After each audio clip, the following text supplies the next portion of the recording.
Bring up more North American Puyo players. Congratulations on your victory! But didn't change. Stop that dancing! Stop. Yeah. If there was green. 引っ掛けさざるを得ないですね。いやここで10万4000点先打ち。4年ぐらいですね。一から繰り出すっていうのが得意です。世界中のいろいろなプレイヤーと対戦してみたいですね。Let's join the Puyo Puyo tournament together!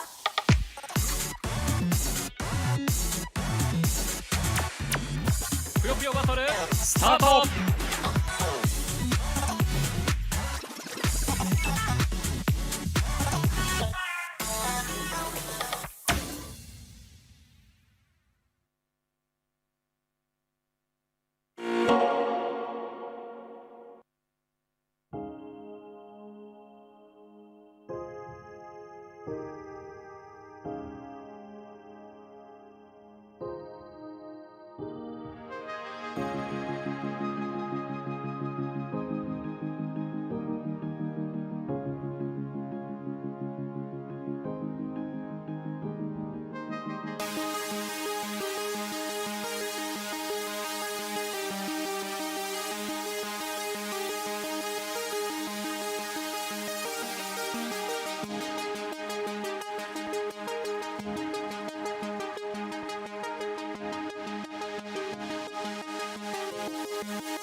Hello everyone! Today we are thrilled to bring you the final tournament of Global Ranking Series Asia Online Tournament, the very first one of its kind. I'm your host and commentator, Yoshi. I'm so excited for this. And joining me today for casting is Riley. Welcome, Riley. It is great to have you here. Hello, Yoshi. Thank you for having me. I will be your co-caster today, Riley. It's honestly so great to be here. I'm super excited. I'm really looking forward to today's matches.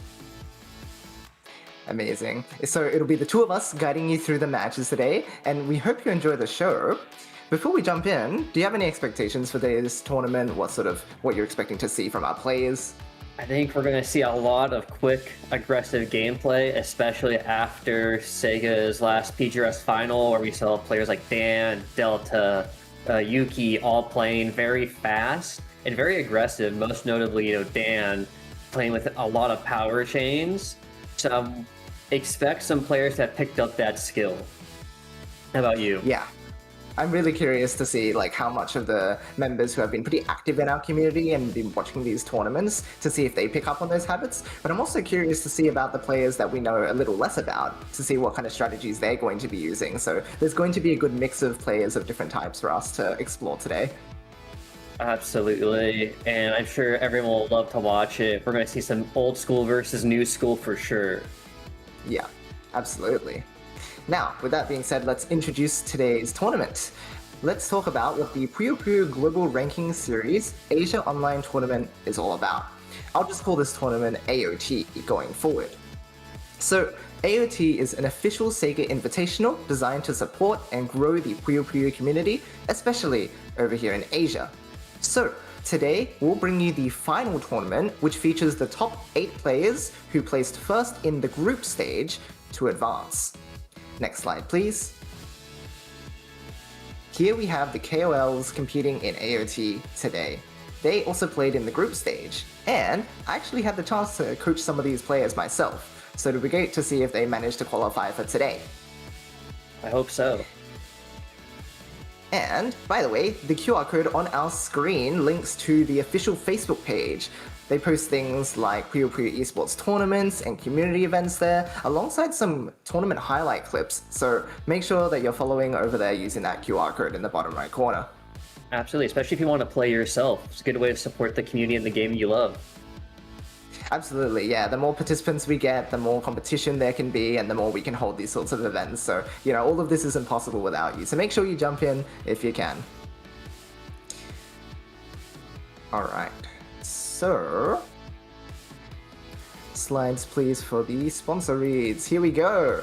Alright, let's introduce these sponsors for today's tournament because, as well, it's not possible to do this without their support. First of all, we have IO Data Device Inc. They're sponsoring this tournament and they've kindly provided the gaming monitor, Giga Krista. It's the official monitor for the SEGA official Puyo Puyo esports tournaments, so see, these are the ones that you'll see when players are coming in person to play their matches. Next slide, please. Next up, we have Taiyo Life Insurance Company. Thank you as always for supporting Puyo Puyo tournaments. They're very consistent in supporting these tournaments for us. Next slide, please. Next up, we have Umbro. They have kindly provided the uniforms for all the players in last month's Puyo Puyo Grand Prix final. We saw a bunch of the players, including some of the overseas players who came along, get some really snazzy looks from them. Their clothes are very comfy. I highly recommend them if you're looking for something that will last a long time. Fantastic. Next slide, please. Techwin Co. Ltd. kindly provided their gaming chairs, AK Racing Pro X Series, for the Grand Prix. They're another consistent sponsor for our tournaments, so huge thanks to them. Next slide, please. We also have the Harman International Japan Co. Ltd, which provided their JBL Quantum 910 gaming headsets. You've probably seen the players wearing these at the Grand Prix, and I believe that Riley also has a bit of testimony there too. Yeah, they're very comfortable. They have really good sound quality, so if you're wanting something that can really help you hear the sounds of the game, help you get into the mood, lock in, I highly recommend this brand. And next slide, please. Karaoke-kan, which provides karaoke spaces, is helping us with promotion by playing our tournament promo video in their stores. That's super exciting. We're really getting the general public involved in seeing what we're able to do today. So let's get that hype up And thank you again for sponsoring us. A huge thank you to all of the companies for their support. Thank you so much. And with that being said, let's go over the rules for today's tournament. For today's matches, we'll be using the Steam version of Puyo Puyo Champions. The tournament format is a single elimination bracket, and we'll be using the Puyo Puyo 2 rule set. The first round of the final tournament, so our first 2 matches today, are going to be first to 5. Then we'll head into the semi-finals and the finals, which will be first to 10s. And we actually have prizes for the top 4 players in today's final tournament. Let's see the slide, please. Okay, the top 4 players will be awarded these medals. They look insane. I love the look of these. They look so cool. I wish I actually had one of these. These are just... Because they also, I think, have the players' names engraved on the medal. So yeah, it's even more personal. It's so cool, dude. I wish I could actually win this. I love this. Yeah, it's so nice. Top 4, super doable for all the players today. So I'm sure a lot of them really wanted that medal. Yeah, absolutely. They have a really big, cool physical thing that you can keep and tell everyone, hey, look, I played and got top 4 or, you know, second or first in this official SEGA event. That's so sick. What a cool thing to be able to flex. Show your friends, show your family, you know, everyone. You can take a picture, you know, put on your Twitter, other stuff, social media. Share it on your socials. Oh my gosh, I love it. Yeah, super cool. Yeah, so today they're going to be fighting amongst themselves, and again, as we said at the top of the stream, I'm curious to see what the mix of players between the different regions is going to be, because while we looked at the participant list before the tournament, we did recognize a few names, but there were also a lot of different new players, so I'm very curious to see about their playstyles. Speaking of, results from the group stage, any comments that you want to give us, Riley? You see here, you know, all reliable players like Aklive who have been around for so long, clear 5-0s across the board with the 1-5-1. You have some new players sneaking by with, like, you know, TR Toxic putting up a really good fight in his pool. Then we have Tamas, who has kind of come out of their pseudo-retirement, playing a lot more, getting a lot more active. The new player, Fee, who we have never seen before, beating 2 very active players, and Ronnie and Azil, who participate in the English scene a lot, actually. Massive surprise there. And Rick, the child prodigy, as so many people like to call him, very strong up-and-coming player. Even hold sets against Saki. And then this super tough pool with Carbuncle, Icewater, Neko, all extremely active tournament players. And to round it out, Ken taking a win over Roy to get into that top 8. Yeah, some really interesting results across the board. And once again, I'm really glad that there are some people outside of our communities who have qualified for this, because then we're going to be exposed to even more players than what we've known before. It really shows like what the PGRS is doing. It is helping, you know, us find new players who maybe didn't know about competitive play. Like Fee, right? We've never seen before. Toxic is someone we've never seen before. Kabin, I believe is how you pronounce that, is someone we haven't really seen before. It just shows the reach that Puyo can have when you find, you can like find people who play Puyo anywhere. Yeah, absolutely. So here's the summarized top bracket for the final tournament that we're going to be seeing today. So as we mentioned, we have Tamatamas versus Fee, we have Aklive versus Kupin, we have Toxic versus Neko, and Puyo Puyo Ken versus GBP Rick. Any standouts that you want to highlight here too, Riley? I feel like for me the standout is going to be Neko in that 1-3 match, because Neko is a Vietnam player who came in by surprise, was taking sets off a lot of the people in the English scene and the Latin America scene. So people have a lot of high hopes, I believe, for Neko, and they took off 2 really strong wins against Icewater and Carbuncle, which people also would not have expected. So that is just shows their performance, the practice and the preparation for this event. How about for you? Anyone sticking out for you? Yeah, in general, I can say the same thing, where we've had a lot of players coming in recently that we had never heard of, but all of a sudden they were taking sets against people who were already established within our community. And so, again, I'm really curious to see if Fee is going to be able to beat Tamatamas here and make a run through the bracket. Very exciting. Then you still have like Aklive and Rick who are, it sounds so, I guess, unique to call Rick an old guard because he's so young, but he's also been playing for a really long time despite his age, which is something very interesting about Puyo is that players of all ages compete in the same bracket. So you can have someone with like 5 years of experience and still be very young versus someone with 5 years of experience also on the older side. So it's a very unique aspect you don't get in many traditional sports or even other like video game competitions. Yeah, there's been a huge surge of like players from, I think what's really cool about Puyo is there is just a presence of players across all age bands, because I think there's a lot of more active games like FPSs where the older players get, the less their reflexes can actually keep them in the game, and so, they sort of fall out of the esport. But with Puyo, even the older category of players are still able to participate, which is really exciting. Yeah. I think the thing about Puyo is it really rewards good decision making, like how willing you are to think ahead, but also behind. Because a lot of Puyo is just like knowing how to piece together, a puzzle, right? Like a puzzle game. That's it. But it's also Exactly. like knowing how to identify like which pieces of the puzzle are right and which ones are wrong. Which something Rick has been doing in that like match versus Ken. As I mentioned before, he's been playing also against Saki, but during the SEGA PGRS season, he actually most notably won a tournament against one of Korea's best players, Sunred, and also against you when you guys played in Grand Finals. That's right. Yeah, he's shown a really dominant game across the board. Oh, and also, we have match 1 of round 1 in the final tournament coming up very soon, so as soon as the players are ready, they are going to begin. So stay tuned, we're going to hop right into the action very soon. I'm so excited for our first match. I can feel the excitement coursing through my body, Same here. I'm so keen for these matches. Oh, Hey, here we are. All right, let's see it. We have Tama's on the left and Fee on the right. Let's see what kind of playstyles they have going on. Ooh, V with the interesting tail start first. You don't really see that commonly. Wait, oh my gosh, Fire's main. It's all clear. He's gonna get a bonus. He's gonna get another extra rock. Wait, Thomas is not ready. Oh, wow. That is a nasty play to start the game, but that's what you've got to do. As a reminder, it's first to 5.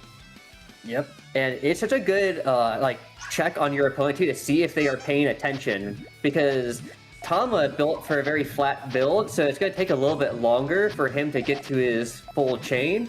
Whereas Fee built very, flexible with L shapes. It's gonna be another rush attack. Interesting. Yeah, Tama was keeping their chain open this time around, but just couldn't cycle to the trigger piece this time around. Yeah, but wait, the blues are actually pretty accessible. There's a chance to dig down here for Tama to get to those blues, but Fee is putting on the pressure. These follow-ups are so good.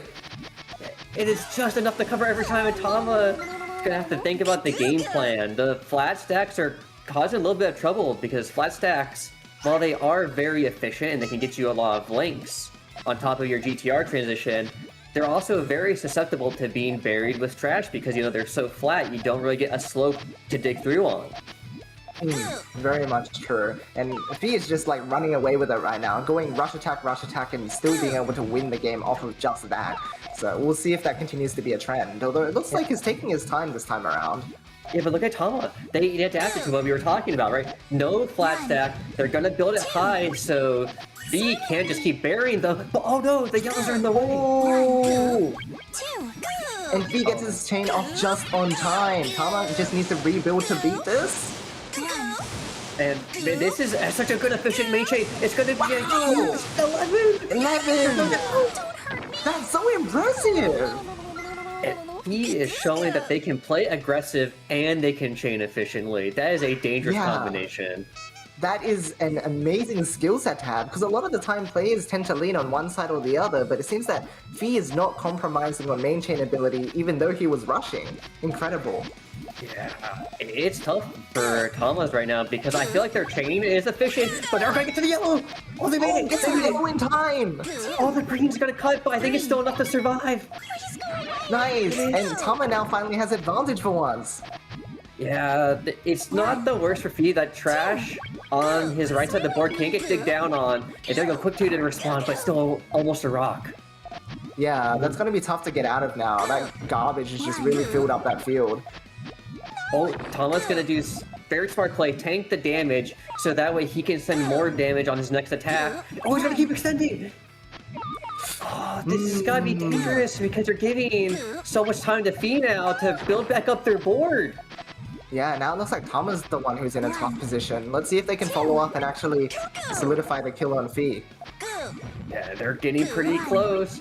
Okay, quick 2-chain response, but it's a huge 4 from Fee. Wow. This is so much time. Wait, the 3 is another 4 back. There's gonna be a life for Tama. Oh my gosh, it's only one row. Incredible back and forth. It's only 4 damage. Okay, but look at Tama. This is a quick 3. They're gonna look for the purples potentially to extend off of it. No, they're not. They're gonna take the 3. But Tama gets a 4. Oh my gosh. He is so ready for that. Sends back, and now Tama's the one with garbage all over their board. The tables have turned. He's looking for greens. He gets the greens. Oh my gosh. Tama played so greedy and is keeping it alive after what looked like it could have been his round early on, but Fee is keeping at this very, very top of the board. Oh, but finally, maybe a decisive attack? Is it over? It's not over yet! Tama is still alive!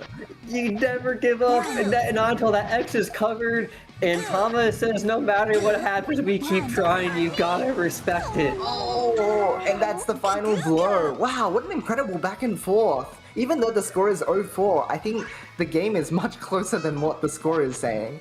Yeah, Tama had options in that mid game to, pop the 4-chain, try to secure the round, but maybe the resources on Fee's side just looked way too scary. So, we'll see, because I like what Tama is bringing out here, right? Very safe building in case, Fee tries to rush. But what do you do from this point, Yoshi? Because if your opponent's always taking the initiative, sometimes you fall behind. It's true, yeah. It seems like Tama at the beginning of each game has been losing a bit in the speed department, which means that the resources are in a deficit too. And here is forced to set up main chain.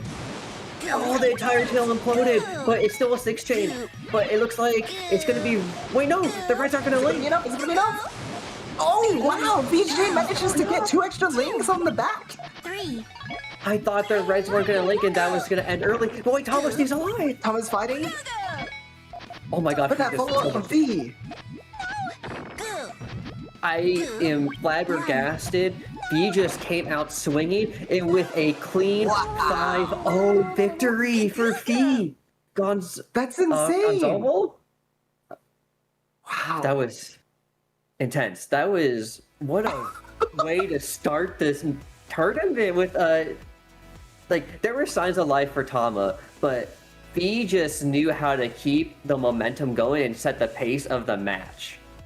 That was so explosive. You're absolutely right in saying that. Fee was the one who set the game flow for that entire match, right? He started with a couple rushes, and then Tama went, okay, I guess I have to make sure I adapt, and so I will build safely. But then, as Tama built safely, Fee just whipped out an 11-chain, and it's like, what do you do when you're in Tama's position at that point? It's so difficult to fight against that. Yeah, it's really tough because when your opponent is attacking you first and it's either very all-in or they go into main chain, usually you want to look for counter chains or mid-game attacks. And Tama had really good adaptation to, go away from the dangerous flat stacks into more of the L-shaped kind of extensions. But what was kind of missing, I think, were the attacks to try and disrupt Fee. Because we never really saw Fee have to fight, too often in mid-game, except for that round 4 where Tama and Fee were just back and forth for what felt like a good minute and a half. Yeah, the tough thing with that match too is even though it was a good volley, Tama did have the advantage for a while, so I think one of the difficult things that they had to deal with as well was closing out rounds, right? Yeah. Even if they had advantage, they just couldn't follow up fast enough because Fee was just on the ball constantly. Yeah, because Fee was very quick, because even though Tama had the 4-chain available, in that 4th round, Fee was still putting out multiple 3s and 2s, so that may have mitigated the damage, which may have made Tama feel unsafe to commit all of his resources without looking for at least that 5-chain we always talk about when you want to go into that post game. Yeah, absolutely. And again, it's the sort of thing where everything's a resource battle, right? If you can't come out with the 5-chain in time before your opponent does, then the resources you spend are all for nil, right? Yeah. And so I mean, there's good lessons to learn from that though, because Tama, I think, is a pretty strong player. I don't think they will like sit down and be like, well, that's it. I think they're gonna keep practicing, they're gonna keep playing, they keep looking for matches with people in the community spaces. So I think next time we see them, they're gonna be even stronger. And for Fee, I'm excited to see more of them in this event. Like, I'm very curious how other players will handle it. I believe it was Clive was also on his side of the bracket, along with Cobbin. So whoever they end up playing, I'll be very curious to see the result of that match. Yes, very true. And on the bottom half, there's still TR Toxic versus Neko and Ken versus Rick. And again, it kind of goes back to that one kind of like player we're familiar with and one that we're not. Toxic, could be a pace setter as well. They could be someone who's very fast, aggressive. Where for Neko, is very kind of like a little bit slower, but very efficient. Yeah, which I guess is kind of what Tama was doing here too. So a bit slower, but also very efficient. Their main chains were great. They just didn't manage to be able to show that off so well in such a short set. Yeah, and it looks like our next match might be coming up soon. Super excited to see what we have in store. Get ready for it, everybody. It was an explosive start to the event. Predictions, huh? Yeah, after that first round. One, isn't it? Toxic versus Neko. See, the Taiwanese community in general has just been leveling up so much recently, and they're really raising their players up. But again, Neko has been really active in our community as well, and so it could go either way in terms of who is putting more time in recently. Yeah, it's so tough to say because, while Neko is not new as a player, they are new to the community space. And tournaments are very different compared to playing online and with your friends, because there's a level of pressure, right? Because there's a medal online. You want that medal, you want that kind of prestige, that honor. And so when you come into a tournament for the first time, or even for people, multiple tournaments, even up to 10, sometimes it never goes away. There's always a bit of nerves. And when you are new, you tend to have those nerves more because it's a first time experience. And here we go! Toxic versus Neko. That way. Yes, we have Toxic on the left, Neko on the right. Again, this is still first to 5. And you can kind of see it already, right? Toxic is playing real fast, but even though Neko is playing slower, their links are very efficient. Okay, 4% main straight away. Wait, I think Neko's okay, because this is a pretty beefy 4-chain. Okay, pretty even. Yeah, but wait, there's a lot of power from Toxic. Oh, wait. Yeah, it looks like Toxic's already sending. It's just an attack, actually, because they set up a flat stack on their transition and decided to poke out Neko. Wow. That speed diff might be coming along a second time in this match. It might be another highlight of it. If Toxic just keeps playing this quickly, then Neko might not be able to keep up in resources, so I wonder what Neko's game plan is going to evolve into next. I expect Neko to kind of keep that cool, calm collectedness, focus on these efficient links. And oh my god, what a clean flat stack from Toxic on top of that GTR. That is insane efficiency. Nice one-chain poke as well to disturb Neko. Yep. Oh, but we're going right in the main. This is right to main for Neko as well. Oh, but that blue part at the back of the chain is going to be really rough for Neko. Only a 7 versus Toxic's 8. That was so close too. If Neko's chain just didn't cut in that moment, it would have been even. Yeah, this is the tough part, the top cuts. You kind of go back to those nerves and looking a little shaky because, that cut could have been a 10 chain that could have gotten them the round. But that's okay, because Neko is a strong player. They can bounce it back. Yeah, that's right. And they are playing faster now. I think they've recognized that, if they want to keep up in this matchup, they've just got to mash out those links. And they're doing a fantastic job of doing just that. Oh yeah, here we go, 2 poke. Oh, wait, huge. You're going to cover the green transition. And we're going right to main. Okay. Wait. There's no way down. The yellows aren't coming in. Oh! Gets it just on time. Wait, did that cut? No, no, it doesn't. It's worth the same. It's still enough, That's even kind of with a it. little bit. Exactly. Nice 4-chain response from Neko. But unfortunately, just not going to be enough in this case. Toxic as well. You know, we know Taiwanese players are very strong, but for someone I have not seen before, it's clear he plays like very actively. The decision making has been very top notch. The flat stacks have been good. The extensions have been good. Very scary matchup. Absolutely, but it looks like Neko's not lagging too far behind now. That was a good attempt at poking and just going into main chain, but I guess it was a little too fast. It gave Toxic a little too much time. I agree with that, but this is looking pretty nice for Neko. Good small 2 back. And it's only another 2 back from Toxic, so this is giving Neko a lot of time. Look at the extension. This could be another attack from Neko or an attack. Neko is so far ahead in resources this time around, just like controlling the momentum of this particular match. Oh, they're gonna go for it! They're insane! Whoa! Oh, nice 2 poke actually. So good, so good. Okay, I think they're looking for the extension. They're so insane with it. I am so scared, but also excited. They're gonna get it! It's right there! The perfect blue purple! Okay, and Toxic can also set off chain with the perfect piece. Whoa, it's simultaneous! Who's going to win?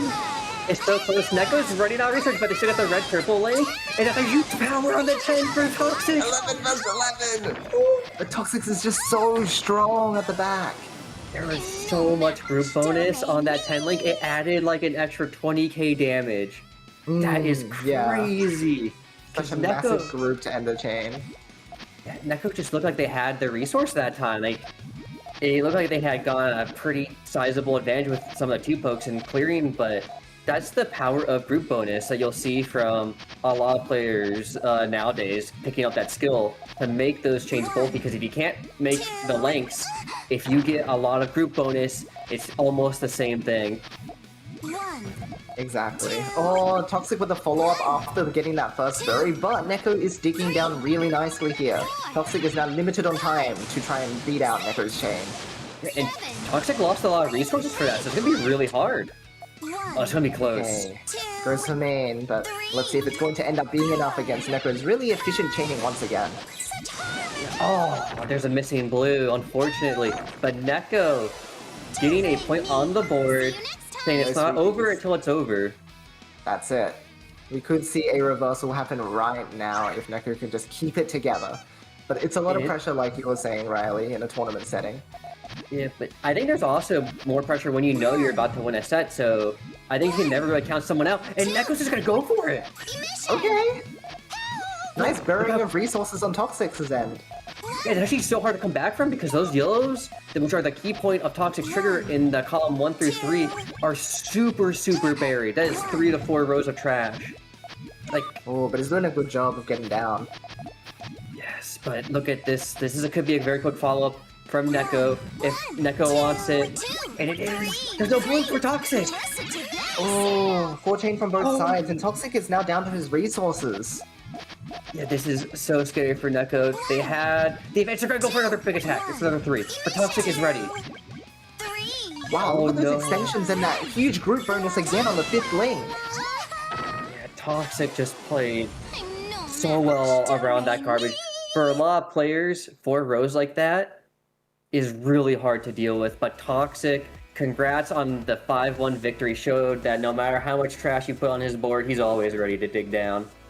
Yeah, very dominant there, and again, just so happy to spend resources to get down so that he was able to overwhelm Neko. Neko showed a really strong presence too, but once again, I think it came down to the speed difference because it was only the lack of resources that made it so that Neko couldn't keep up in that instance, I think.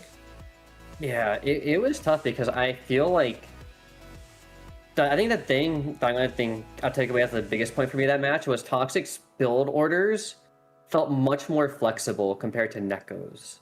Like, Neko had really good chain length, too. Like, I felt like they were pretty even on chain length. But Toxic, he had, like, you could build flat stacks. He could also build, like, double L-shape on top of his transitions, which let you change up your playstyle a lot. Versus Neko was a lot of, like, 2-2 stairs or a sandwich on the transition of GTR, which kind of don't let you do a lot else other than extend main chain lengths. Yeah, and I'd say that flexible routing also happens to help a lot when you're like in those post-game scenarios. When half of your board is covered with garbage, it's really difficult to try and build a straightforward chain because of the limited space and limited resources you have. And so in being able to build those more flexible chains, Toxic was a lot more able to dig down and then follow up.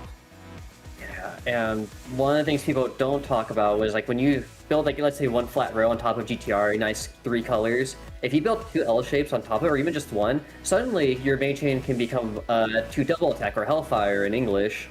And that can be really hard to deal with if you're, let's say, only building like Sandwich that only repeats into itself, because then your only option usually is to send just the main.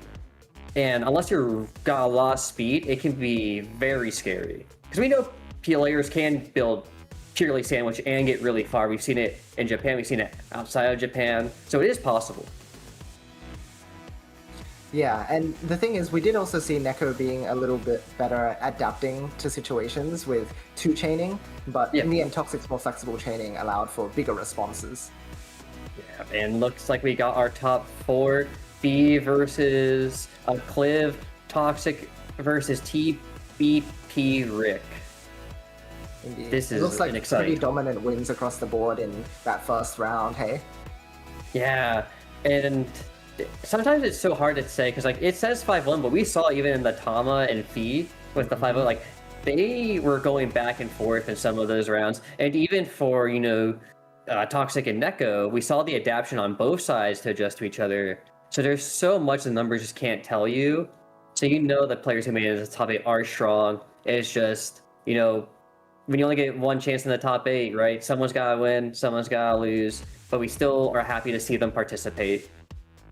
Yeah, absolutely the case. And the other factor of it is, as well, in terms of set length, when you have a longer set, it's less likely that you're going to end up with a score such as 5-0, because that amount of time is difficult for players since they need a bit of time to warm up to their opponent a lot of the time.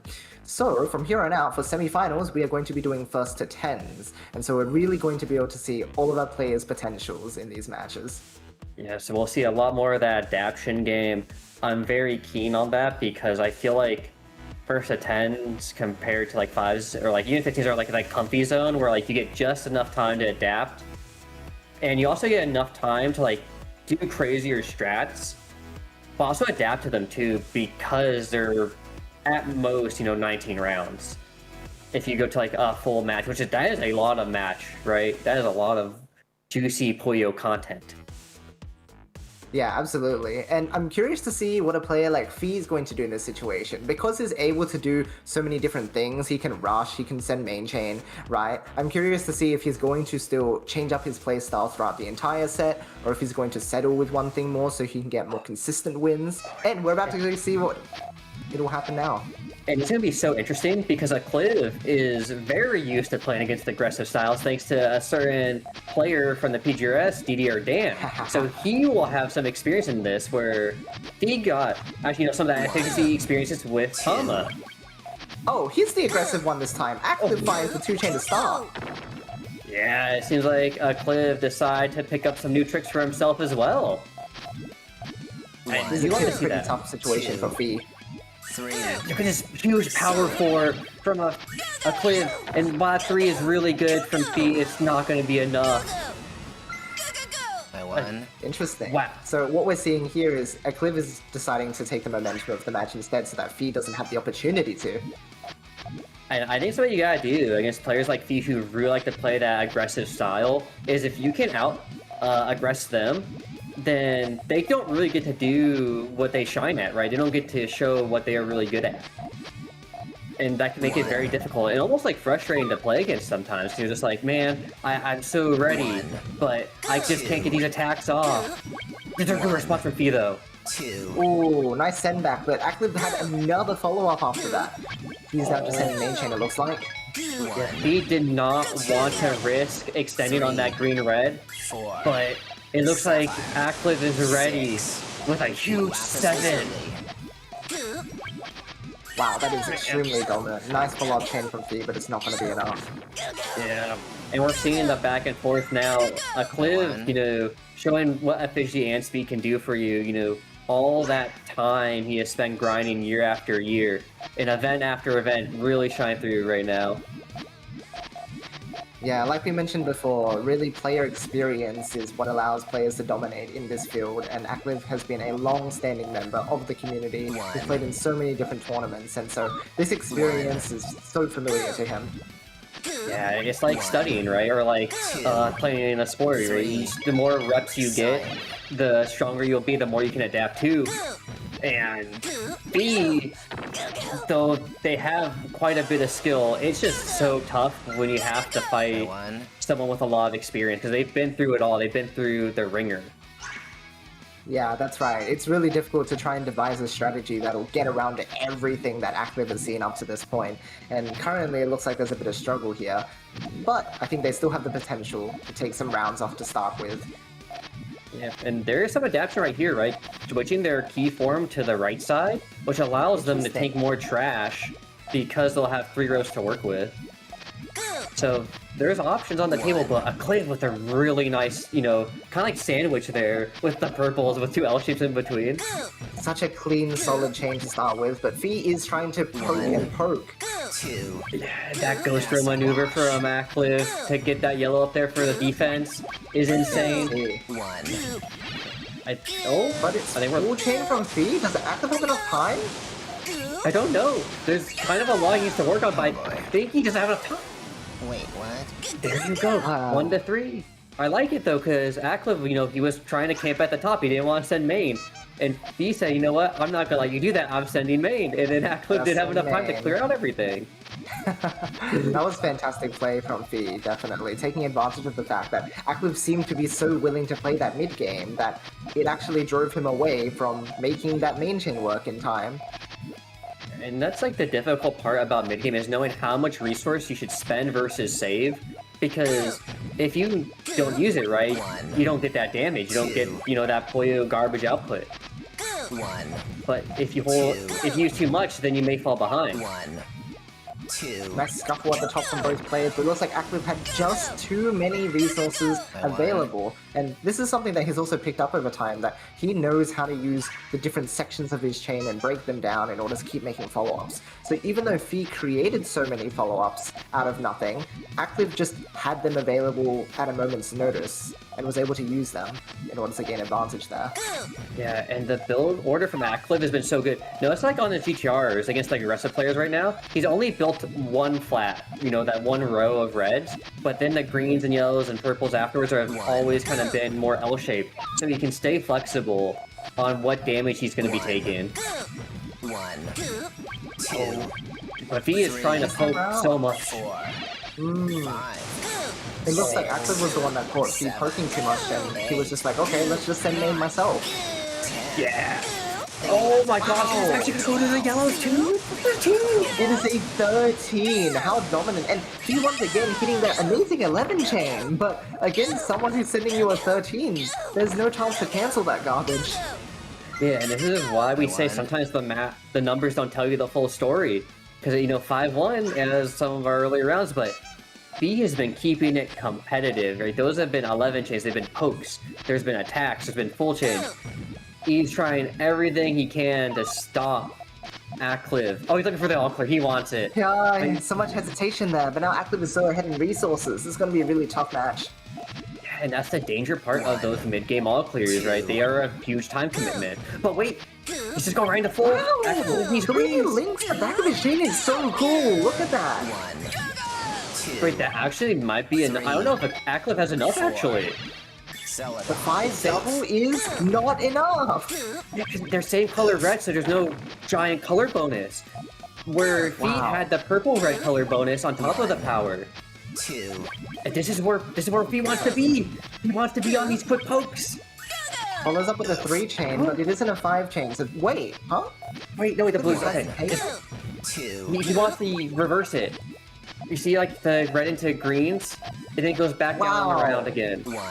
Okay, Aklive is gunning for a lot right now in order to make a decisive victory, but I guess it depends on if he's going to be able to keep up with that efficiency. It's so close. He can't get to the right that he needs, so he's gonna opt out at the blues for 6. Lapis Lazuli. Oh, 6 shape of Aklive, what an amazing dig in order to reverse that round. That was insane, because it looked like his chain started from the right, but then when he tanked, I was like, wait, no, that's a left side tank. And I don't think Fee expected that either, because I think Fee expected, like, oh, I just covered him. We're in the zone, you know? Yeah, it really looked like he had things going, but that really sheds light onto the importance of being able to finish off your opponent. You don't want to send something too small, because then it won't completely bury them. But if you send something too long, they're going to get too much time, right? Yeah. It's a difficult balance. I agree, but hey, you know, that's saw that from that round from Fee. Good at dash on the attacks that kind of like keep Aklive under pressure. But oh, he sees it's not main. You need the purple worthy. Didn't get them in time. Oh, it's such a shame because Fee red. He looked over, saw it wasn't made from Aklive. He's like, I can extend right now. It's a 4-chain that takes a long time to finish, but the game just saying, oh, there's no purples here, fam. Tough luck. And that's the hard part. That's where Puyo is the puzzle, right? We talked about knowing how much resources to spend and how much to save. It's a hard line to find sometimes. Huh, a lot of hesitation from Aklive this time around, so... 2. Oh, I see. Massive attack. Yeah, I think he's also checking Fee's chain, which is actually a much more traditional chain compared to his usual building order. Right, this is a very clean GTR. 1. Oh, so close to the 3-chain response. Acid Wash. By 1. I'm like, there's just so many moments of brilliance for Fee that are just right there, just inch, or just like centimeters away. But Aklive is just fast enough to stop Fee from getting there in time. Yeah, it's that brief moments of hesitation where he just had to commit to something a little bit faster in order to get his piece in time to respond. Yeah, it's just so difficult with Aklive throwing out so many L shapes. Oh, we're gonna go try to cover the blues? That would be huge. But Aklive is saying, no, I'm not gonna let you cover me. It's gonna Hellfire. Power 2, double. 1. 2. His response is just not enough this time. By 1. Yes. He had so much resource, and I think that's why Aklive decided to just attack, because he realized how hard it was for him to extend those blues on his right side to avoid the color conflict later. Hold on. Is this what I think it is? It's theirs. Guys, stairs? That's incredible! Look how beautiful they are! Yes. The thing that people like to joke about Stairs, but Stairs is really good at putting down a lot of damage if you let it. 2. Stairs can get out of control real fast. Wash. Oh, wait, he went for the greens! He didn't catch the blue ultimate trigger! 1. That's so rough. Oh, he had it. There was so much meat on the back of those stairs. It It could was have such been a beautiful huge. shade. I was so excited to see it. Same it. And to be fair to Fee, it could have also been he thought Aklive sent main, so wanted some more damage. Because Stairs' like true power is when you get to that final link, and it all just pops at once. But Yeah, that's good true. games to Aklive. Congrats on the victory. Showing, Aklive will be moving on to grand finals. also showing all the practice he's been doing since, you know, the PGRS like overseas finals, where he went out, I think, earlier than he would have wanted. I know he was really wanting to go to Japan for that finals in Japan. And he is showing, like, I'm still here to play. Like, next time I'm going. Yeah, absolutely. I'm really excited to see him continuing to play in tournaments and prove his worth, because he's more than proven that he's capable, and he's still continuing to in tournaments like these. But he just needs to push through and get that first place. Absolutely. And I'm just going to give another congratulations to Fee for coming in as, like, a new player.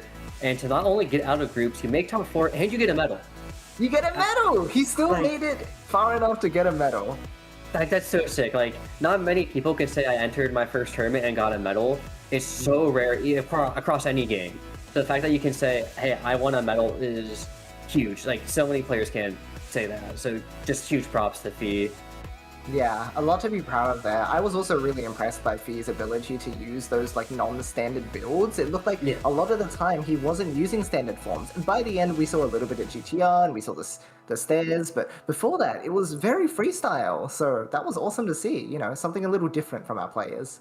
Yeah, like when players start tail first, with like how Fee did, where they kind of just like build in reverse as you would a normal chain where you would usually start with your key, is very unique because I think in Puyo, for a lot of people, like your key form kind of establishes what your chain's going to look like, so you can make a flow chart out of it. But when you start tail first, you don't really get to choose what your key form is. You kind of just pick a key form that happens to look good at the time, and that can change the whole dynamic of your playstyle on chain. Yeah, he had tons of flexibility as a result of that. Very impressive. Now, we are almost ready to start the second semi-final match, so stay tuned for that one. It's going to be another really good match. This will be really interesting because Rick might be the fastest player in this event.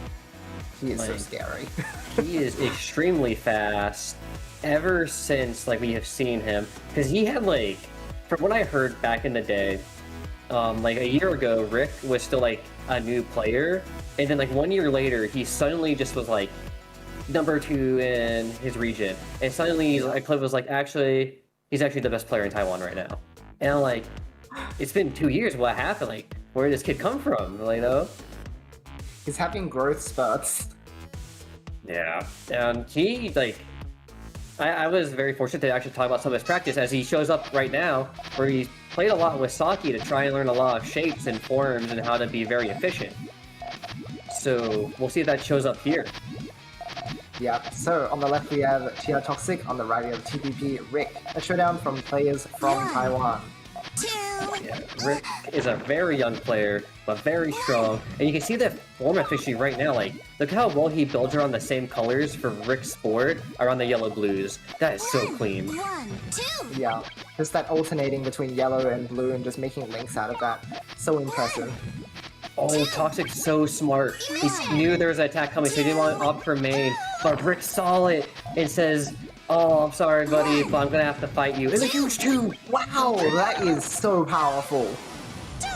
Oh my god. That was insane. And there is the shape, you know, he's been learning. Like, all those shapes to, like, build those big attacks, to make them quick and end so fast. It's gonna be so hard to keep up with. And it's going to put pressure on a Toxic, who we saw in his previous set can build very flexible attacks and very flexible shapes. So it's going to be a nail biter through to the end. And Rick with an insane extension on his 1-2. There's a lot of Puyo juice in that. There's no red! Oh my god, with the nice initiative though. Seeing that Rick had full chain connected. But Rick dashes a 10 full because it ends early. But Toxic actually slowed down to make sure that he was reading that correctly, successfully sending his main chain in response now. Oh no, it's only 2 rocks though, and look how big this tail is from Rick. This is gonna definitely send back. So powerful. Oh, there's no red to continue it going. Oh, Toxic is so close, but there's so many purples, maybe he can get out. No, he put Rick's fly on accident. Oh, and Rick's follow-up seals the deal. See you next time. Oh, you could see it in the slight stop that Toxic did. He was like, wait, that's supposed to be a column too? Oh, that was a nail biter, round 2. Yeah, I'm loving Toxic's wait. very patient, calculated moves here. For a second, I thought he was going to go for the giant thorn with all those yellow purples. Which is Very like, DDR Dan style. yeah, because you saw that too, right? He was just pure flat stack all around. Oh, wait, hold on a moment. Huh, The Mary Dodai into main? yeah. So clean. But Rick's chain doesn't work at all, it seems. I don't think Rick was ready for just like go straight into main. Wow, Toxic's observation must be on point if he realized at such an early point in the game that Rick wouldn't be able to complete his chain and just send. What an Yeah. amazing observation. And Toxic plays like someone who watches a lot of competitive. Like, he just looks like he has a wealth of knowledge that he is sitting on and ready to make absolute use out of. And look at how clean This this time tail around, though, is. Rick is a lot more stable. Yeah, a lot more of a traditional chain from Rick, but it looks so clean. Oh, he can't use those reds. They're in the Nice way. forward chain from Toxic, and whoa, Rick doesn't get his chain in time. It was so unfortunate. Rick saw it. He adapted, but double red cut his trigger. So Yeah, he was he forced to couldn't use it. fish for more.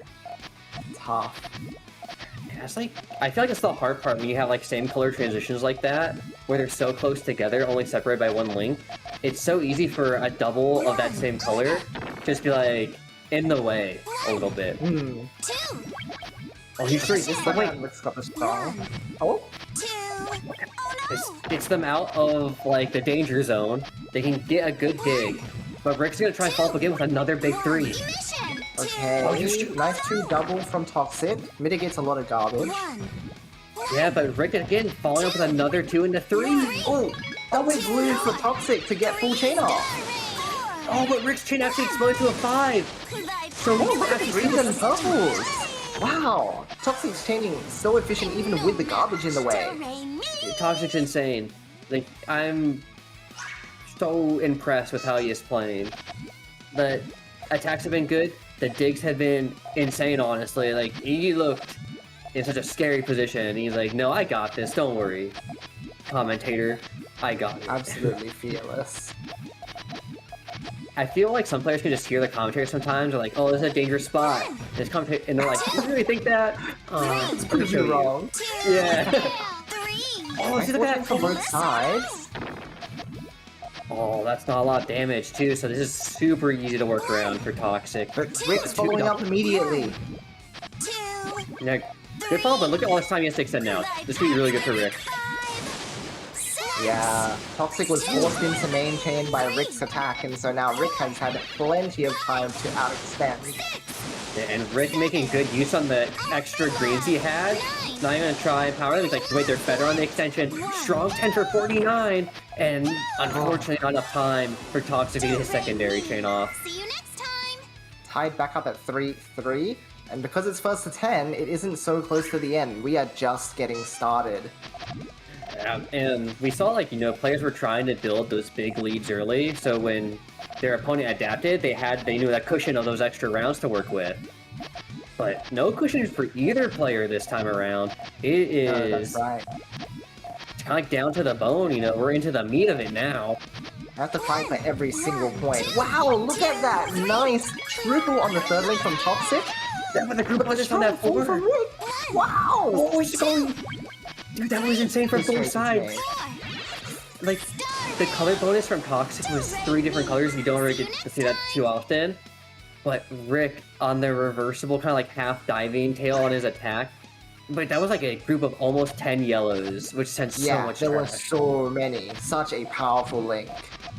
Both players are using expert game knowledge in order to use those group and color bonuses to maximize the damage output. And speaking of bonuses, this is a lot of group bonus on this chain if Rick can get it. But Toxic is trying to stop him right now. What a hesitation. I think he wanted to see if he can cover Rick, and he might still be able to. Oh, no! Wait, this is still like, okay, Rick needs time to get this extension set up perfectly. But Toxic he's missing resources. Rick is now following up with a 3 double in order to send, and it looks like Toxic's not going to be able to get his main chain in time. Yeah, that 3 maybe could have nullified it, but that one trash clearing, stopping the purples from linking, was just really unfortunate. But, as you said earlier, right, it's still only 3-5, so there's still a lot of stuff to be played. First all clear round for this tournament. Yeah, this will be interesting. Okay, immediate clear from Toxic, doesn't want to deal with it. He says, I'm going to cover you. And actually, this is great. Rick didn't get to establish much of a counter chain. Yeah, But Toxic didn't get the red on top though, so there's only a 2 chain. But that might be okay, because like that might just stall Rick from getting down at least a little bit longer to try and fix up his board. And I think he actually might be okay. 5 chain from Rick, really solid dig down. Yeah, if only those reds had linked all the way, Toxic would have been in a much nicer spot, but that one trash just was too hard to clear at the top. Yeah, difficult. Rick is now lengthening this lead on his way to victory, past the halfway point.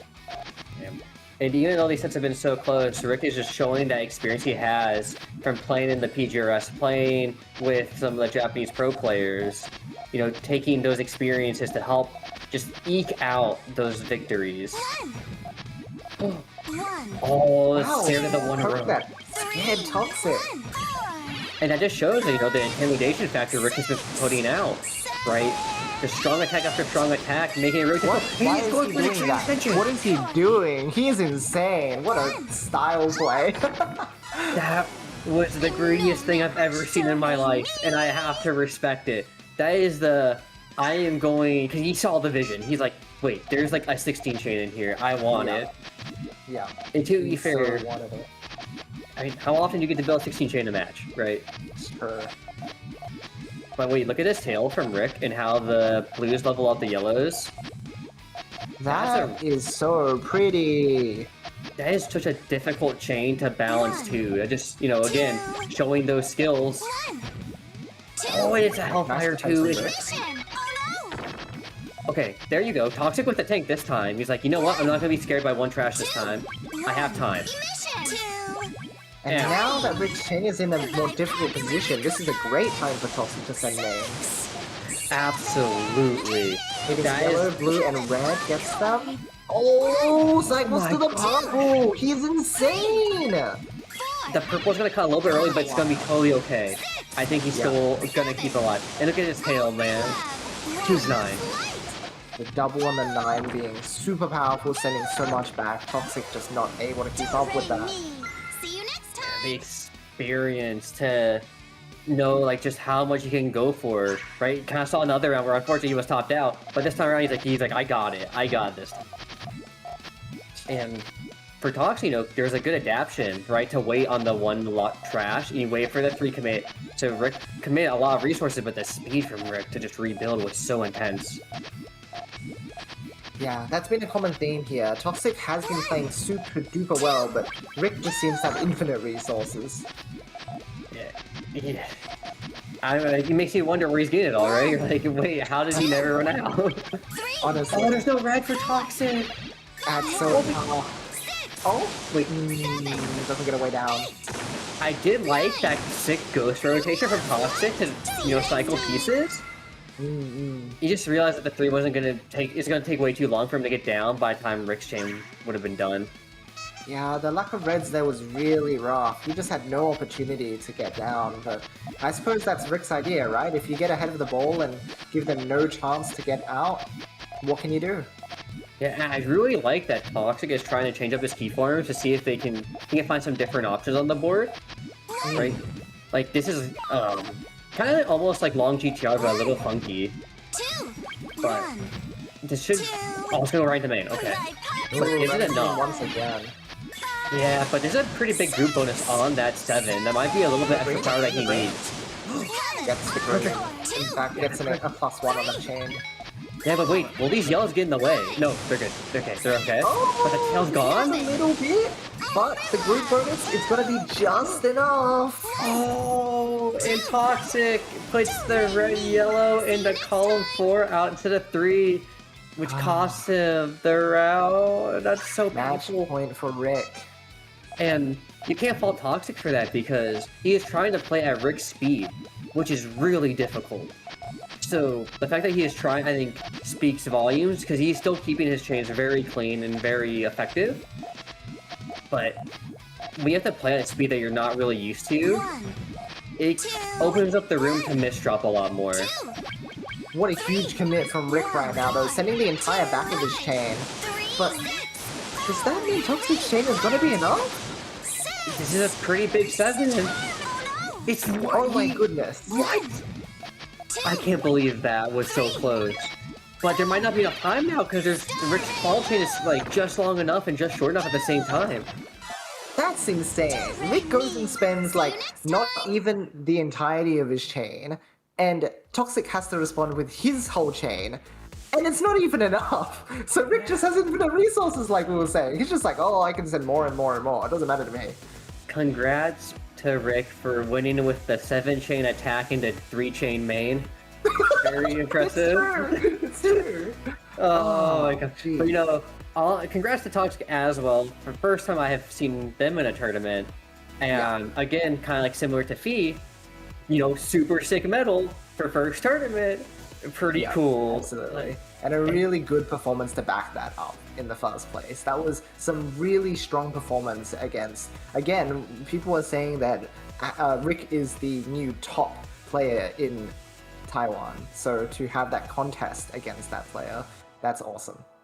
Yeah, especially when you think about like how close that set was at the start, and even throughout, right? That was like 3-3 to start off with, and like 3-5, and then it was just Rick was able to get the adaptation, but it wasn't easy for Rick. Like it took him half the set basically to like figure out, okay, where can I, take advantage of toxic weaknesses,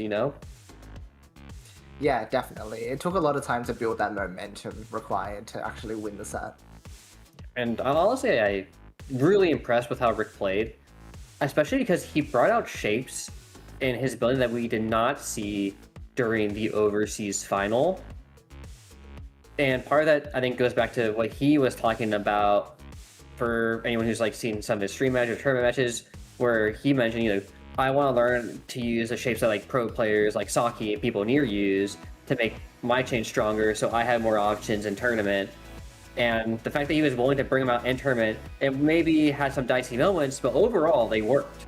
And I think that speaks like a huge credibility to like his skill level at such a young age. Yeah, that willingness to learn and adapt new strategies and not go stale is something that, well, younger players are more oriented towards that mindset, but I think it's something that we can all learn from, in the idea that you can continue to pick up new forms and try them in tournaments. And yeah, they might be a little dicey, but in the end, they're just going to make you improve as a player overall. And so if you just keep grinding at it, you'll be able to put out those good results in time. Yeah, a lot of the younger players, like Rick, Yuki, and them, they just kind of show like you can still be creative in a game that was made like, 30 years ago? 35 right? years. It's the anniversary this year, so happy anniversary. It's been so long. But the fact that like 35 years and people are still coming up with new strats or like doing kind of like reimaginings of old strats, right, is insane. Like Rick with these big group bonuses, these crazy attacks. Aklive, upping his efficiency, right? It's no longer just L shape or flat stack. It's let's do flat stacks with L shapes in it. Like there's just so many crazy decisions. People not splitting Puyo's as often. It goes deeper and deeper. Yeah, there's still so much room and so much to be discovered and explored within this community, because as much as we think we know so much about the game and we have so much depth in understanding and ability to play this game, as we get generations of new players coming in, we just see the world open up even more for all of us. And so I'd encourage everyone at home to, give it a try, because, you could be the next Rick. You could uncover the next new strategy that you can use against the top players in order to win. Yeah, and it's super exciting because I would say over the last year or two, people have gotten more experimental, because before, I would say the last 2 years, like the last 5 or so, right? Japanese pros, people in overseas, it was kind of like GTR runs the show as a form, and then maybe sometimes you see Sandwich or L-Shape. But nowadays, we saw Mary Dodai today, we saw Tail First today. We're seeing more Slug appear, which, people are like, Slug folding is not really a form you see, but you see players like Saki randomly pull it out. Submarine, it's really exciting. It makes the decision pipeline for players just so different and more unique, because now attacks aren't just, okay, I built GTR, let's look for, big power 2, or let's look for a 5-chain. Now it's like, I built Submarine, I can go for a 6 attack. Let's see if they can respond to that. And like, that's crazy, it's so exciting. Yeah, the game is a lot less rigid than it used to be in terms of play styles. People are really finding their place and managing to pull it off at a high level. Yeah, and you think about it, Aklive kind of, I would say, has the more traditional style, whereas Rick is like the new, young blood, right? So for their match coming up very soon, it'll be very exciting to see like which kind of style, takes the lead. Yeah, I'm really excited. We have those grand finals coming up in just a moment, so you'll get to see exactly what we've been yapping about. Here we go! It begins. Aklive P1 and Rick P2, the Taiwan showdown. Let's see who can bring it home today. I don't know if I can even predict this. I feel like these two are so even. They played each other so much throughout like the last year into, and Rick just goes for me. Oh? 1. I don't know if he meant to do that. It felt like he was trying to attack, but Aklive was very ready this time. He kept his trigger open. Oh yeah, I think you're right. Rick saying like, okay, you got me. Okay, Little oopsies. One. Yeah. But I respect, that's like Rick trying to keep up the speed while also using those other shapes. Yeah. And sometimes, you will have those oopsies, but doesn't mean you can't clean it up. That's right. He's got plenty of time in the set to go. Yes, he does. And it feels like right now Rick is looking for some of those larger group bonuses where the Clive is keeping his chain very efficient. Oh, Rick is going! Rick with 3 one attacks! chain. One. Oof. It was so good. And Aklive is just so covered. Rick's gonna send a power 3, taking full advantage of that one chain opportunity. Two. Oh boy. Oh my god. Wow, the strong one chain into the consistent follow-ups, so difficult to react to. Impossible, in fact.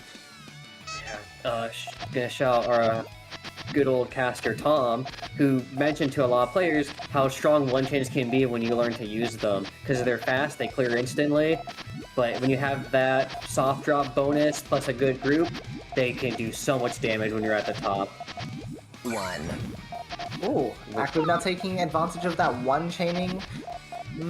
Doesn't follow up, but it's done enough of the job to disrupt Rick. Oh, here he goes. Oh wait, Rick has such a good 2 response. He's gonna... Okay, goes now. I like this. And Rick has another attack if he gets a green. Oh, this is gonna be huge. One. Two. Okay, nice 3 chain, but Aklive just goes straight into main. 5. 6. Oh, Rick had to think about it. It looks kind of tough, but he has... Silly. Oh, it's just in time! Wow! The Puyo was just fine, just long enough for Rick to get through that chain. Clive has to build so fast right now to have a chance. Power, and there's no yellow! Wait, what? Gonna be too much for Aklive in this case. This is insane. What an insane first 3 rounds. This is what I want to see when I see these two meet in bracket, right? Just nail biter through and through, punch after punch, kick after kick, fireball after fireball, as they would say. Oh, look at Rick already set for a big 2 attack, but Aklive has like, I think full if he wants to. No, gotta use a tail. Okay, nice defense on the tail end of things. That was so smart. Work with, One. I wonder if Aklive will just look to clear out some of his right side instead of looking for main, because he's just gonna lose the space against Rick, and he knows it. Oh, that garbage ends up falling on the exile for roll 2. Yeah, he knew the risk. He saw that hesitate. He's like, do I pop or do I risk the 1 in 6? He risks the 1 in 6, and sometimes you just don't get lucky. That's it. See you next time. Oh my gosh, that was crazy. Now Rick up with a small lead. Can I just say, like, the comments you need to do for that 1 in 6? Just shows, like, the experience, but also just, like, how crazy and confident you have to be to play at these high levels. You'd be like, yeah, but if it works, I'm gonna win this round because my chain's gonna be crazy. That's right, yeah. It's all those small gambles that you have to consistently take throughout the course of the match. But knowing which gambles to take is really the mark of a good player. This time gambling on the blues didn't work though. Yeah. And again, Rick is just getting good small pokes into follow-up into main. Right. It is a nice... I mean, think about like game plan 3 combo, but not quite chain 3 combo. Ooh. Rick building on the left side, interestingly. We're not seeing a lot of that in the AC round so far, so this is very different. Yeah, I feel like it's been a long time since we've seen like 2-column countering, just because it's a lot harder to build an efficient chain in 2 columns versus the 3. And in the end, Rick is getting a little stuck at the top here. 3. Oh, 4. yeah. And that's the danger of the 2-column. Is like while you do get a little bit more space to like extend on top of trash, it's still susceptible to being hit because you can't dig down right away if you don't get to access that 2-column chain. Yeah, that's right. And yeah, Aklive did the opposite. With his 3-column chain, he was able to just use all of it as part of his full chain against Rick. It was too overwhelming for him. Yeah. I will say one of the things I do really like about Rick's gameplay, something that I even want to try to incorporate, is these big groups. Because these big groups of Puyos, these 6 groups, add so much damage to your chain. Try to main. That is fascinating. Okay, Aklive decides not to use that extra extension, uses the blue-yellow instead of his full chain. And 52 off the 10 off for Rick, that is way above the average 10 chain, when the minimum for a 10 is like 39k score. Oh my gosh, Aklive's chain is massive here, a 14! Only one left over Puyo, 100,000 points! That is double, or almost double what Rick has here. That's nuts! Yeah, talk about how impressive the 50k was, right? Let me just double it real quick. Double or nothing, send it to the next person. And that was after he decided against putting a +1 on his chain too. It would have been completely unnecessary. So again, there's some master level judgment of knowing, hey, I don't need to extend my chain anymore. I've already got more than enough. Yeah, and also just like showing the balance between why groups can be really strong, but also why like, you can't discount individual links. Because the math on individual links is still so high, and good poke from Rick's gonna force out main from Aklive. No, sorry, not main, excuse me. Wow, sneaky! I thought perhaps there was a blue hand that goes through, but no. But wait, look at this tail from Rick. Oh, but the red a little early. Cut early! I think Aklive didn't realize. Oh no, sorry, he didn't have a blue in time. Oh. That's so good for Rick because it gives him a little bit more of a lead because Aklive was closing the gap. And you know when the rounds are this close, you don't want to give any round for free. You want to make sure you keep it. Every single one of them counts. Oh, ooh, early 3 chain from Aklive. Acid wash. It's actually so good because this is gonna just cover that chain from Rick. Oh, he's looking for the extension. Ah, doesn't get the red in time.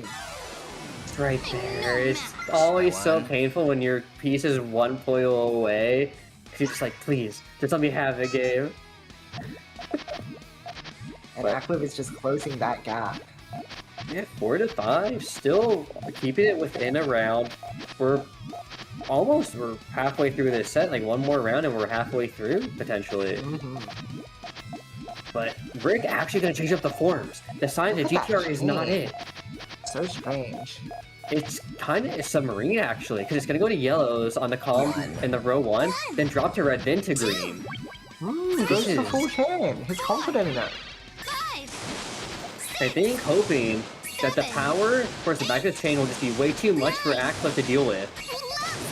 And again, it's 55 on a 10. That is a high amount of damage. Such a high amount on a 10. Aklive ended up putting himself in a bit of a pickle. He didn't find a way to repair his chain in time and so forfeited that round. I think it was kind of tough because... I think you have to go into ETR here. Aklive's doing a bit of a chain finagling. Oh boy. Yeah, I don't normally see. And it's so tough because like he's kind of like, oh wait, the huge 2 could be absolutely insane. Rick sees it. What? He didn't go for it straight away. Yeah. Acid wash. Rick saw that from a mile away, instantly clear. He's like, I gotta break my chain and get to main right now. Yeah, he is out of there. That was so smart, but it just looks so funny because you just watch him break 4 links on his chain to get to main. He's like, oh heck no, I need out now. Whatever, man. Yeah, makes a lot of sense. Good catch from him. Unfortunate early misdrop from Aklive to cause that situation in the first place. Yeah. I feel like Flint's giving Aklive trouble here is because Rick likes to prioritize a group bonus over individual links. You can't have 12 chains with large group bonuses that match a power of a 14 chain. That is 100% possible. And someone like Rick is able to do that, but because Rick is able to do that, it's hard for Aklive to judge if Rick's 10 chain is going to be a lot of damage or not, but actually take out Rick right now! You know what? You don't have to judge the 10 chain if you just top them out. Exactly. I think it's a sort of thing now where, because that judgment is a difficult thing, you don't want matches to get to the point where you have to play that difficult game, right? If you find a particular strategy is difficult for you to deal with, just don't let the game get to the point where the opponent can use that strategy. And so now, Aklive's taking a bit of initiative in order to try and stop to stop Rick. Now, speaking of initiative, Rick says I can do the same thing, and I agree with you. I think Aklive does want to stop it before it gets to that late game point for that main chain, but Rick is also still willing to play the mid game, which makes it even harder because Rick's mid game is some of the scariest you'll ever see. Yeah, being such a fast player, he can really just spend resources everywhere and continue to play mid game past the point that you're dead. Yeah, and I think this is why you see players like Saki like playing sets with Rick, because I think they see the potential. They see the skill level that he has, and they know, like, 3, how strong he can be. Like, look at this, he's just so many extension lengths during this time. 6, 7, Yeah, Oh my god, look at the Eight. yellows too. Cobalt, Oh my Wait, gosh, he didn't make it to the purple in time. He ran out of That's space. really tough. Because his chain was looking so good. I won. But if you're Aklive, you're kind of wiping the sweat off the brow. You're like, oh, Yeah. that was super So scary. close. What an exciting set. Like, right now, it is first to 10, so Rick needs 2 points. He is 80% of the way there. But Aklive only needs 4. So he maybe double the points needed, but that's not a lot in the grand scheme. But Rick's just gonna go. He says it's full chain, all clear or nothing. So efficient. So pretty. Wait, there's a missing. Okay, I think we're almost there. He's gonna go for the red. Oh, realizing that down he needed that. What? Then he couldn't use the ult trigger with the purples in 6 because the reds would power and cut his chain at the 3 mark. And now, in a 6-9 record, Rick is 1 point away from that shiny gold medal with his name engraved on it. He's so close to taking it all. It would be a huge thing for him. A lot of the time, Aklive has been the person who has stood in the way of him winning tournaments. So for him to pull one now would be a massive achievement for him. And he wants to get strong. He wants to show that he can play with the best. After that loss to Void during the overseas final, Rick went to the time chamber. He went to grind. He went to improve. And so did Aklive, and you can see it right now. Even this close round when they're stuck at the top, neither side is willing to give an inch. But Rick is reversing his chain. That's like almost 4 chains. 2, And that force is made from Aklive, actually. Rick gets so much time to extend. 5, Doesn't even go for the red. He's got to save it for the tail. Lapis Lazuli, Is this Is enough? this going to be enough? I think the reds will link, because they're going to drop That down is a a more. lot of yellows. 1, No, they won't. 2, Oh, they no. don't link. Acid Aklive with Wash, a really nice response. Roll the perfect cancel. But Rick is ready. This is so good, because the first neutralize means he doesn't actually get stalled out. 1, I think garbage. I think it's over. I think Rick just sealed the That's game, and he it. did. And Rick takes it. With a 10-6 victory, and it's such a nail biter. It's such a close round after round battle. Somehow sneaks away 4 rounds in a row away from Aklive. That was That's insane. incredible. That was so tense. Wow. What an insane grand finals match. And this is really demonstrating why these two are the top Taiwanese players right now. They are so dominant, and the matches that they play against each other are just so incredibly tight. I had to take a deep breath after that one. I could feel my blood pumping after that match. The skill level on display was insane. You can see, like, for all the people who would watch, during the PGR season or other SEGA events, could see the adaptation just from both of their play, the speed increase, the flexibility increase. And for players, maybe watching for the first time, they got to see, like, why these two are always at the top, right? Those rounds are back and forth, the chains were insane. Like, Aklive showing the mastery over length, but Rick showing the mastery over, like, powers and groups. Yeah, absolutely. Both of the players really let their strengths shine in that match, but in the end, Rick was just a bit too overwhelming of a threat. A lot of the time, Aklive just got forced into sending main chain, and then Rick was able to outchain him after the fact. Yeah. You get to see Aklive getting that gold. Oh, sorry, not gold. Rick getting that gold medal. Excuse me.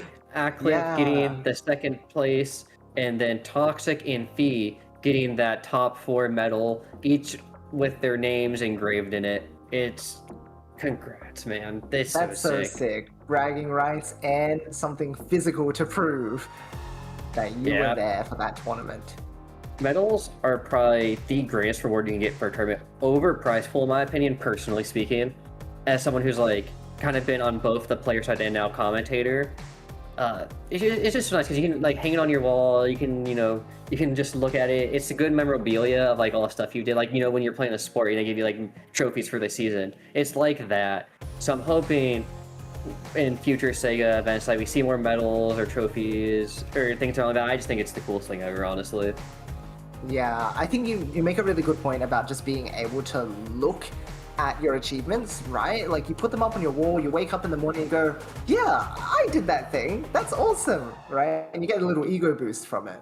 It's not, and also like there's like not even just ego boost, but it also kind of helps break that mental barrier. Because in a lot of sports, like and other competitive video games, what you'll hear from a lot of players that work with either like mental health coaches or other players is like it's very hard to get that first like top cut and that first tournament win because there's like a mental pressure because you're like, oh my gosh, it's right there, it's right in front of me, I can get it. But it's difficult and it takes time. But Rick gained that top win today in first place from Taiwan, followed by second place for Aklive from a Taiwan. Fee and Toxic wrapping up top 4 from the Philippines, and Toxic also from Taiwan. Yeah, that's right. A lot of Taiwan dominance this time around, but good on FIFA also breaking through. And, from a demographic that we haven't seen much of in the community, and in general, again, I haven't seen Fee before this tournament, so I hope he continues to participate because his showing during this event was really exciting. Yeah, we had so many players from Vietnam, Taiwan, Thailand, Philippines, Vietnam, Hong Kong. It was all so cool. You love to see the different communities overlap and come together. And just one more congratulations for TBP_Rick. What a show. Rick. That was an incredible performance. Thank you to all of our players as well for putting up such a great fight today in today's tournament. And remember that this isn't the end of it, right? This was just one of the events in the many that we have to come. So I hope all of you will continue to grind and play and continue spectating and cheering for our top players as well, right? Because, it's nice to be able to thrive off of that sort of support. So make sure that you are directly telling the players how appreciative you are of the effort they're putting into the game. Because they put hours and hours in.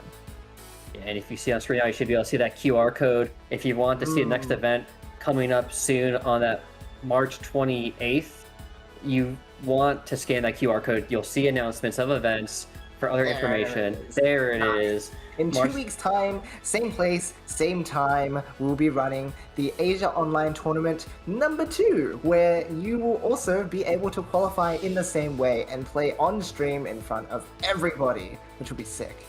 Absolutely, and another chance for medals as well, I believe.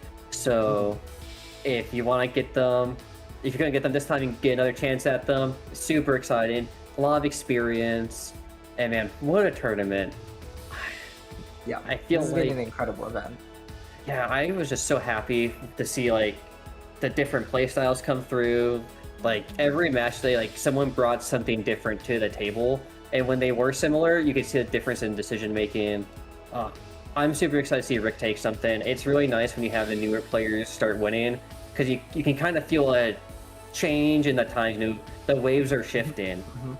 Yeah, how about you, that's Yoshi? Right. No longer the old guard can just stand and take all the victories away. We've got new people snapping up and actually taking the medals away from the top players who've been existing for so long. So well done in being able to pull that off, Rick. And again, thank you to all the new players who decided to join us for the first time. And we hope to see you again in the next tournament.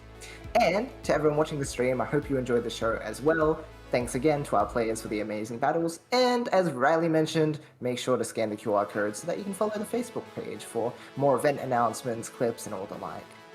I'd also like to thank SEGA for hosting these events. This would not be possible without them. They have been doing so much amazing work to help bring Puyo more into the spotlight outside of Japan, and it has been doing wonders. We see so many community tournaments come up now, and even more SEGA events. I'm very grateful for all the opportunities we've been having, especially for even commentary today. Never something that I thought I would do, so thank you, SEGA, for bringing me on. I appreciate it. Yeah, thanks for being here, Riley. I've really appreciated having you on for commentary, and thanks again to SEGA for having me on as well. Hope you guys have enjoyed the show that we've been able to give to you guys. And with that, any final thoughts? Thank you for commentating with me, Yoshi. It was fun. Congrats to everyone in top 4 and everyone who entered today. Amazing games. I'm so excited for the next event in 2 weeks. Yep, we'll see you guys there in 2 weeks at the PGRS Second Asian Online Tournament. Goodbye for now. Bye bye, Elise.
Bye.